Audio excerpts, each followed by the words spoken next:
मैं संध्या अनुपम सिंह गहलोत हूँ, जो पुलिस कमिश्नर सूरत के हैं।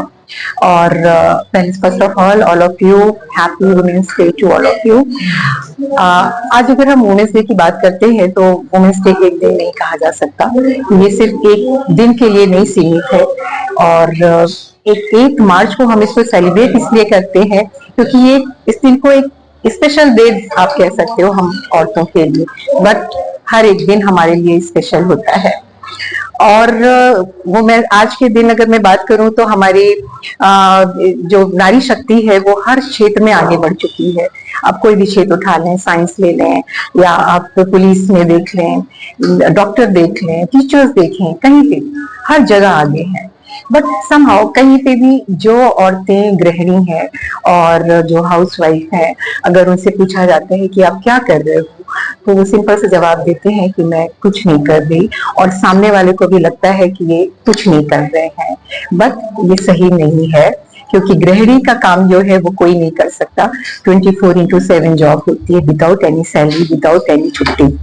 और आप जब काम पे जाते हैं तो आपको एक सैलरी भी मिलती है जो आपको मोटिवेट करती है ज्यादा से ज्यादा काम करने के लिए, और आपको एक छुट्टी भी मिलती है। और बट गृहिणी को कोई छुट्टी नहीं होती है। जी मैम, जिस तरह से कमिश्नर सर आज पूरे सूरत को संभाल रहे हैं, उसमें आपका किस तरह से पीछे का सपोर्ट रहा है, किस तरह?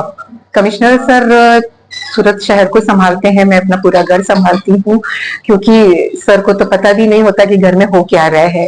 और जितनी भी सोशल चीजें होती हैं हमारी, जहाँ पे सर नहीं जा पाते हैं, कहीं कई शादियां होती हैं, घरों की शादियां होती हैं, तो वो सारी चीजें हम मुझे अटेंड करनी होती हैं। और बच्चों के तो इनको स्कूल्स के नाम भी नहीं पता होते थे, बच्चे किस क्लास में पहुंच गए वो भी नहीं पता होता था।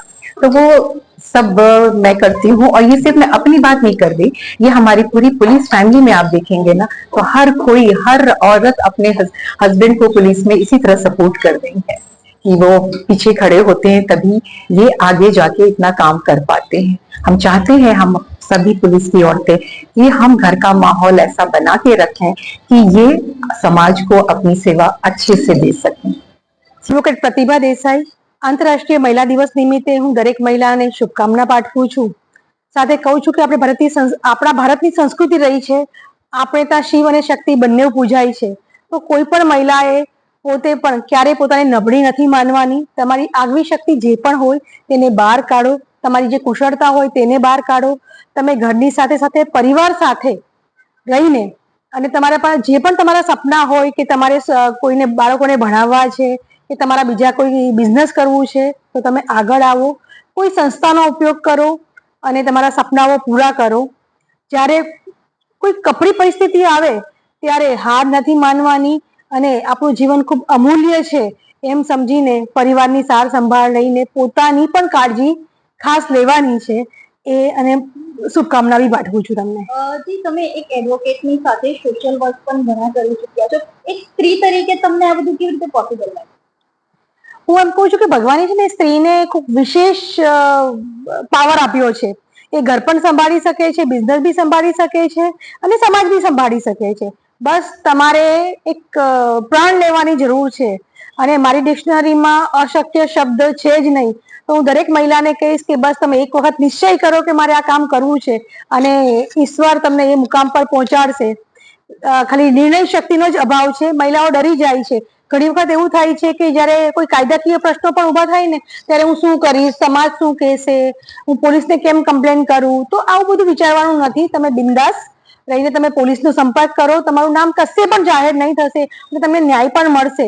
આપણે મર્યાદિત રહીને આપણા જે કાયદો છે એનો દુરુપયોગ નથી કરવાનો, પણ સદુપયોગ કરીને આપણે ન્યાય મેળવવાનો છે। અને ભારતીય કાનૂનમાં આપણા મહિલાઓના રક્ષણ માટે ખૂબ સારા પ્રાવધાન છે, તો બસ એનો ઉપયોગ કરો અને આગળ આવો। હમણાં જ આપણે બજેટમાં જોશું કે મહિલાઓના રોજગાર માટે એને સ્કિલ ઇન્ડિયા હેઠળ અને એને એ બિઝનેસમાં આગળ આવી શકે એના માટે પ્રધાનમંત્રી શ્રીએ ખૂબ સારી યોજનાઓ બહાર પાડી છે અને એને વગર વ્યાજે લોન પણ મળે છે।